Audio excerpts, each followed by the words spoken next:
Fala, gente, tranquilo? Beleza? Hoje eu vou falar um pouco para vocês sobre dengue e de tabela já vou criar uns flashcards baseado nesse resumo meu que eu fiz. As informações são principalmente do Harrison e vamos lá.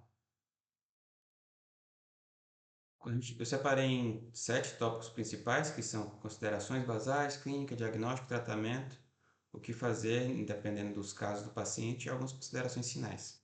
Fiz algumas questões também, então algumas formações são de questões de residência, beleza? Basicamente, com considerações basais, a gente tem que a dengue ela tem 4 tipos de vírus, de sorotipos comuns aqui no Brasil. Tem um quinto, que é da malária, mas a gente não consegue saber ainda se ele tem, da malásia, que a gente não consegue saber ainda se ele tem alguma patogenicidade. Outra coisa que é muito importante é que a dengue, juntamente com Zika e chikungunya, são transmitidos pelo Aedes aegypti. E essa transmissão pelo Aedes aegypti faz com que a Zika e a chikungunya recebam o título de dengue-like. Então, por exemplo, a Zika é uma dengue-like, porque ela apresenta sintomas semelhantes. Mas a gente vai ver ali na clínica que tem umas características mais pontuais. A gente consegue forçar um pouco a barra para tentar identificar. O período de incubação é de 3 a 5 dias, o que quer dizer que se a gente for picado por um mosquito infectado, a gente demora de 3 a 15 dias para apresentar os sintomas. Partindo um pouco para a clínica, a gente tem algumas informações, a gente tem que tentar dividir um pouco para ficar mais tranquilo para identificar os sintomas. Primeiro que a gente, em qualquer caso de febre no Brasil, a gente tem que sempre suspeitar de dengue, porque é uma doença endêmica. É sempre comum. O principal sintoma vai ser a dengue. Mas como é que a gente define que o paciente está com quadro de dengue? Ele vai ter que ter pelo menos 3 sinais característicos da dengue. Primeiro é obrigatório a febre, e ele vai ter algum desses outros muitos sinais aqui. A gente consegue perceber que ele é bem generalista, né? Ele causa mialgia, artralgia, rash cutâneo, petequia, vômito e leucopenia. O processo inflamatório no geral já leva uma leucopenia, já leva a presença de vômitos, artralgia e até mesmo mialgia. Mas a gente tem que a dengue ela tem a característica de dor retroorbital, principalmente por conta da mialgia da musculatura da movimentação dos olhos, a musculatura retroorbital. E é isso porque o vírus da dengue ela tem muito tropismo pelo músculo esquelético. A artralgia geralmente está associada ao processo inflamatório, mas também ao tropismo, um pouco do tropismo do vírus ali por articulações, só que ela é muito mais comum, como a gente vai ver num outro vídeo, na chikungunya. O rash cutâneo são aquelas manchas vermelhas na pele que estão mais associadas ao terceiro e sexto dia e que só acontecem depois da febre. Não tem como você ter rash cutâneo antes de ter febre, mas é muito comum que pacientes não saibam identificar se a febre aconteceu ou não. E a, porque, por exemplo, eles fazem uso constante de algum medicamento anti-inflamatório. E as petequias, as provas do laço, são indicativo de quadros hemorrágicos, que quer dizer que a gente está tendo uma quantidade de plaquetas abaixo do esperado, facilitando com que o sangue extravase, certo? Vômitos por irritação inflamatória do trato gastrointestinal e a leucopenia, justamente por conta do efeito citopático dos leucócitos que o vírus geralmente tem. Então, ele vai atacar os leucócitos. Aí, para a gente tentar captar os principais sintomas, a gente tem que a dengue é conhecida como febre de quebra-ossos com dor retroorbital. Por quê? Como o vírus tem um tropismo muscular, ele vai levar uma dor óssea muito forte, como se estivesse apertando. O vírus tem um tropismo muscular muito grande, é como se ele comprimisse os ossos, aí dá a sensação de dor, quebra-ossos. E a febre, ela é muito forte, mas como eu disse, é possível ainda que existam pacientes que eles não identifiquem. Não é o comum, mas o comum é que você saiba realmente quando bate a febre. Você está fazendo alguma coisa e sente a febre chegando. A evolução do paciente tem uma especificidade que é importante, é que a febre tende a melhorar de 3 a 4 dias, mas isso não quer dizer que o indivíduo está curado. Quando a febre se estabiliza, o indivíduo perde esse sintoma, acontece que a gente tem uma janela que pode levar a um quadro mais grave da doença, que é aí que a gente tem que tomar mais cuidado. Agora a gente vai falar, esses são os principais sinais, agora são os sinais de alarme. Os sinais de alarme da dengue são basicamente aqueles sinais que a gente poderia pensar que levaria a uma letalidade. Sem nem ler o resumo, a gente pode pensar em choque, ou então hipoperfusão tecidual, que a gente pode fazer no teste da, da digital, né, que a gente aperta, vê o tempo de enchimento capilar. A gente pode ter também uma alteração de consciência, algumas coisas assim.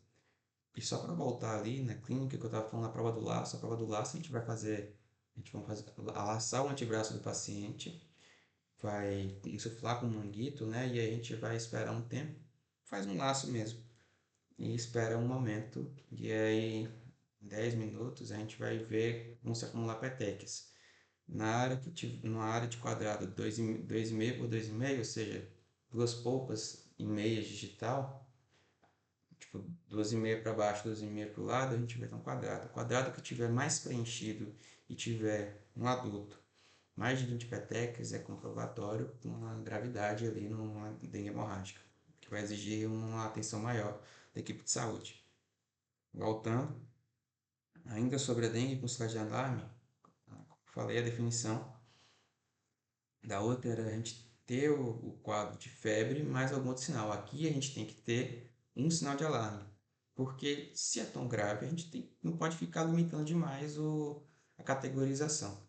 Então, os principais sinais de alarme que a gente vai ter são divididos em três grupos, que é o extravasamento plasmático, disfunção orgânica e plaquetopenia, ou seja, sangue saindo do vaso, alguns órgãos parando de funcionar e as plaquetas caindo. Principalmente associado à morte está o extravasamento plasmático. A gente acreditava antes que era por conta da hemorragia, então seria plaquetopenia, mas não é bem assim. Tanto que hoje em dia não se fala mais febre hemorrágica, é dengue hemorrágica, certo? E aí o principal mecanismo associado ao extravasamento está justamente por conta da perda da pressão oncótica, né? Que é a pressão que consegue manter o líquido no vaso. Isso porque um processo inflamatório disseminado, a gente vai ter a presença de muitas citocinas aumentando a capilaridade de vários vasos, aí vai facilitar com que o fluido atravesse para o terceiro espaço mais facilmente. Dentro dos sinais de alarme, a gente vai ter também essas três divisões, então associadas ao extravasamento, à disfunção dos órgãos e à plaquetopenia. E aí a gente tem os três principais pontos aqui. Aumento do hematócrito, o sangue vai ficar mais concentrado.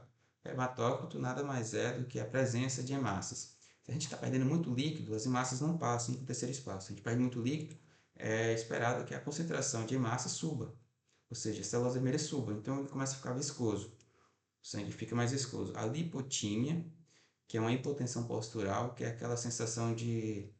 é tipo antes do pré-desmaio, né? O indivíduo ficando mole. E aí a gente tem também a ascite, derrame pleural, derrame pericárdico, ou seja, são movimentações de fluidos para o terceiro espaço. E aí a gente tem, como eu mencionei, esse favorecimento aqui por conta justamente da resposta inflamatória acentuada. E aí, passando para a disfunção orgânica leve, a gente vai ter dor abdominal intensa, vômitos persistentes, hepatomegalia e letargia. Agora, tem um ponto importante aqui, que a hepatomegalia a gente tem que ter em 2 centímetros abaixo do rebordo costal direito, ou seja, abaixo da linha ali do hipocôndrio direito, 2 centímetros.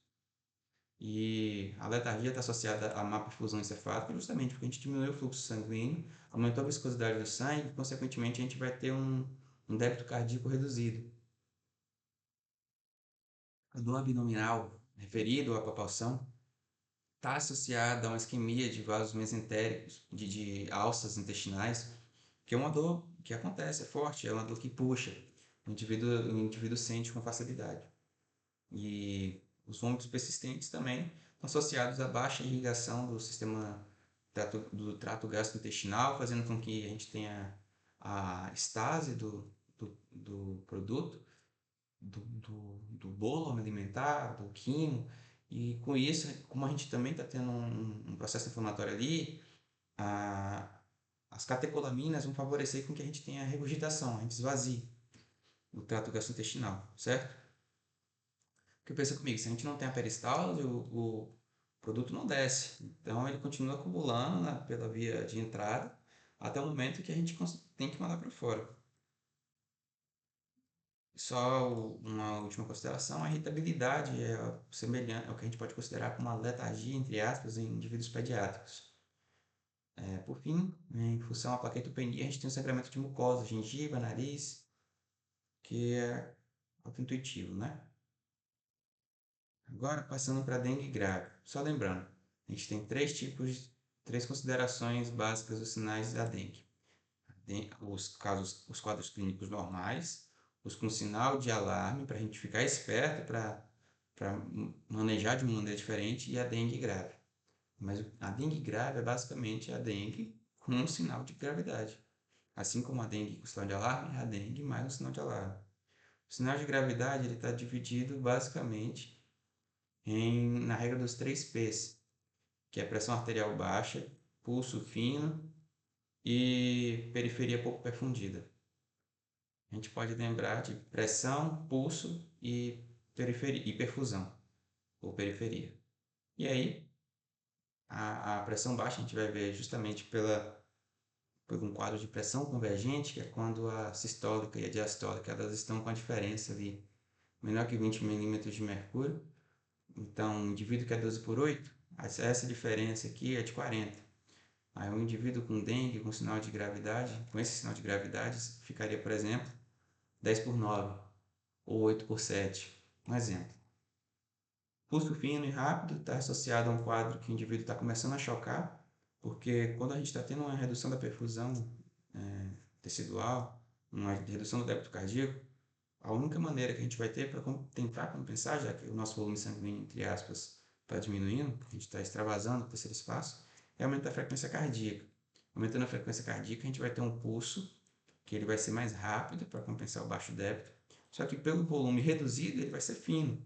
Então a gente vai ter um pulso rápido e fino, que é um indicativo de choque. Quer dizer que está chocado? Não, mas pode começar a chocar. Por isso é um sinal de gravidade. Depois a gente tem periferia pouco perfundida. A periferia pouco perfundida quer dizer que a gente já está começando a excluir as extremidades do corpo e provavelmente alguns órgãos, como o rim, por exemplo, do acesso ao sangue arterial, para poupar sistemas tidos como nobres. Então a gente vai testar isso como tempo de enchimento capilar. Pega o pé do indivíduo, a própria mão, pressiona a polpa digital por 15, 20 segundos e espera.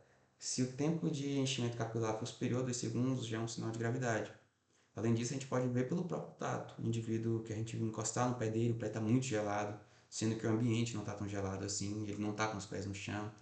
A mão do indivíduo, por exemplo. E a gente vai diferenciar essa extremidade fria do choque séptico, justamente porque no choque séptico a gente tem as extremidades quentes. Essa extremidade quente acontece no choque séptico justamente porque na sepse a gente tem uma ação de vasodilatação excessiva. Aqui a gente não tem vasodilatação excessiva, a gente tem aumento da perfusão capilar. É diferente, a gente não está dilatando os vasos, não está facilitando chegar sangue em excessivo em um lugar que não precisava. Aqui a gente está perdendo plasma, terceiro espaço, líquido. Então, resumindo, nosso sinal de gravidade associado ao choque hipovolêmico é a regra dos 3 P's: pressão, pulso e perfusão. Relacionado à falência de órgão, aí você percebe que ele vai progredindo, né? A gente tem sinais leves de falência, de insuficiência de alguns órgãos, depois sinais mais graves e agora está relacionado à falência mesmo. É mais raro, mas pode acontecer, principalmente por conta do próprio tropismo do vírus. O vírus tem tropismo para alguns tecidos e ele lá mesmo ele pode desencadear uma resposta inflamatória e gerar destruição, ou ele mesmo, a movimentação dele, célula por célula, pode destruir ali. Então a gente pode ter encefalite, miocardite e hepatite. Sendo hepatite é mais comum. E aí, o sangramento grave, a gente vai ter no sistema nervoso central e no trato gastrointestinal. É autointuitivo pensar que qualquer sangramento no sistema nervoso central seja absurdamente grave, até por conta do aumento de pressão intracraniana, por exemplo, pela toxicidade do sangue ali no tecido nobre, que é o neurológico. E no trato gastrointestinal a gente pode ver pela hematêmese, né, a hemoptise, hematêmese, vômito de sangue, hemoptise, escorrendo sangue pelo nariz e até mesmo por melena, né? Melema, que aí vai ser o sangue saindo pelas fezes. Sabendo esses três tipos de definições, dengue básica, entre aspas, com alarme e gravidade, a gente vai tentar entender o diagnóstico. A gente tem os sintomas, mas para todos esses dois principais, que é o dengue com alarme e dengue grave, a gente tem que ter um quadro de dengue. Mas como é que a gente diagnostica? É basicamente clínica, mas a gente pode fazer laboratorial. É, Se a gente tem até 5 dias de sintomas, a gente consegue fazer um teste rápido para o antígeno. Esse antígeno aqui, NS1, mas ele é melhor até o terceiro dia. Isso porque a gente vai pegar um antígeno viral ali. É bem mais rápido, mas é caro. E a gente pode também fazer o isolamento viral, que é muito caro, e enviá-lo inclusive para o Albert Einstein. Então, instituições como UPAs de cidade pequena, dificilmente a gente vai solicitar esse antígeno e muito menos o isolamento viral. Aí, após 6 dias, a gente faz o ELISA para achar o IgM, né? Que a gente vai começar a ter uma resposta de soroconversão ali. E guiar a conduta a partir daí. Mas, em tese, a gente diagnostica com a clínica, a gente trata de acordo com a clínica. Então, a gente não vai favorecer, por exemplo, o uso de AINES, né, anti-inflamatórios não esteroidais, em pacientes que tenham febre, que moram em área endêmica, seja uma área que conhecidamente está tendo vários casos de dengue. Mesmo sem a gente ter o diagnóstico laboratorial. E aí, uma consideração é que se a gente tiver um quadro de epidemia, a gente prioriza pacientes com alarme e grave. Até porque é um quadro auto datado, ele passa com o tempo. E que se não for uma epidemia, a gente pode pedir ELISA para todo mundo, até para a gente notificar os quadros de dengue. Para manter sempre ativo a notificação, para a gente ver a evolução e a redução dos picos de casos da doença. A prova do laço, aquilo que eu falei, ela não vai dar diagnóstico para dengue, mas ela vai fazer um comprobatório se a gente tem um aumento de risco elevado.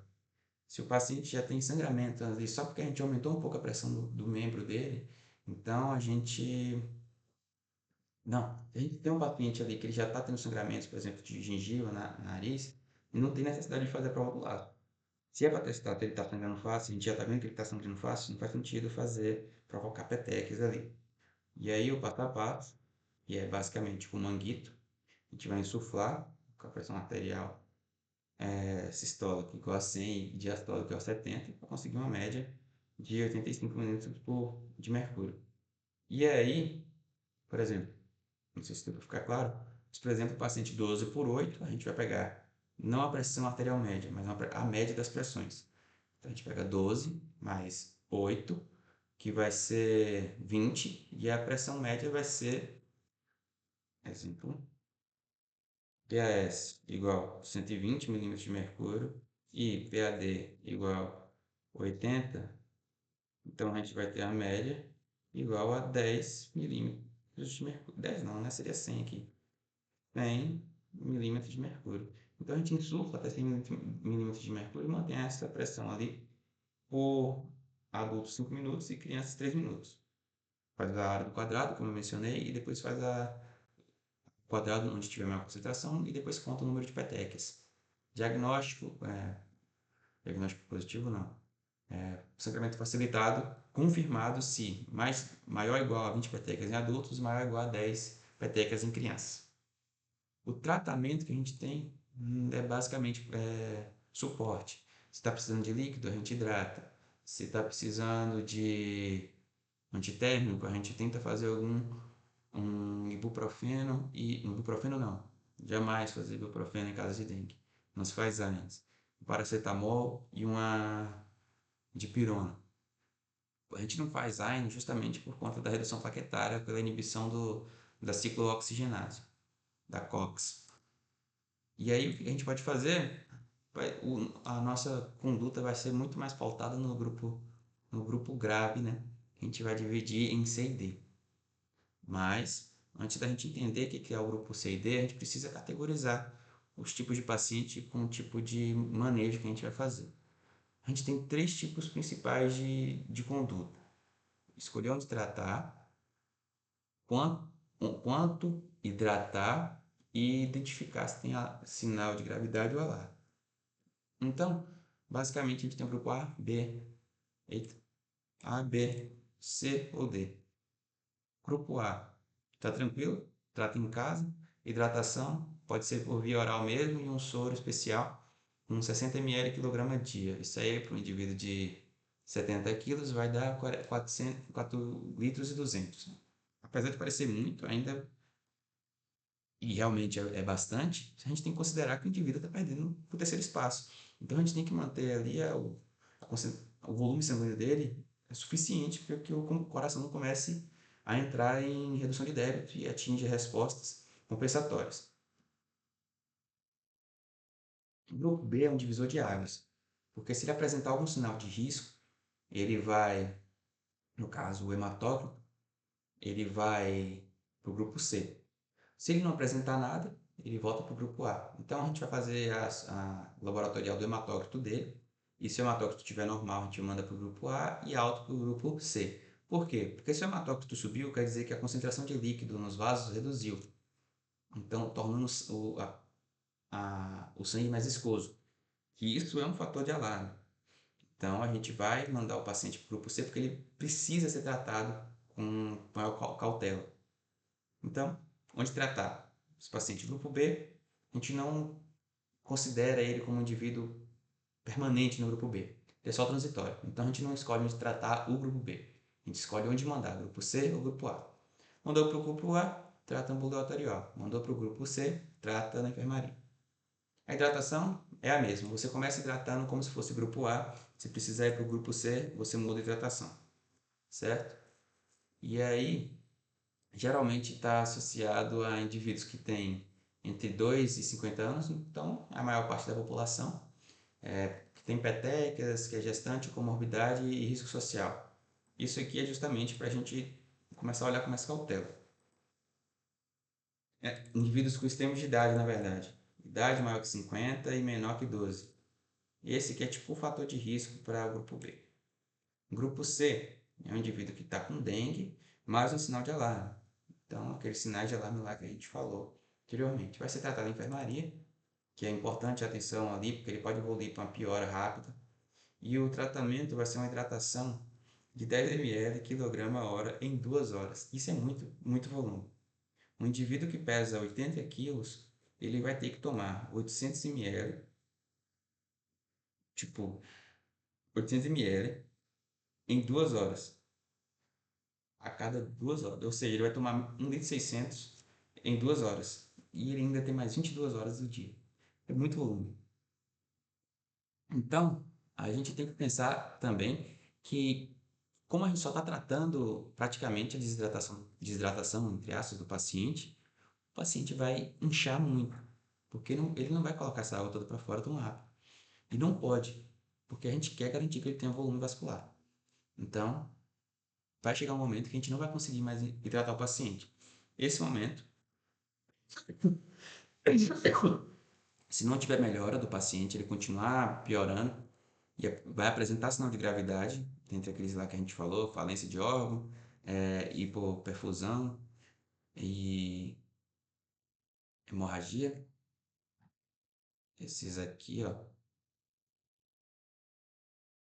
esses sinais aqui, falência de órgão, sangramento grave e choque hipovolêmico, a gente vai ter um paciente agravado que vai necessitar de terapia intensiva, UTI. E vai fazer um volume absurdo de 20 ml por quilograma em 20 minutos. A gente faz 3 tentativas no máximo. Se as tentativas não sucederem, aí não tem muito o que fazer. Aqui a letalidade é bem alta, é praticamente 50%. Então, só para fazer um comparativo, em 20 minutos, um indivíduo de 20 quilos vai tomar 1.600 ml, 1,6 litro, direto na veia. Ele vai ficar inchado igual um balão.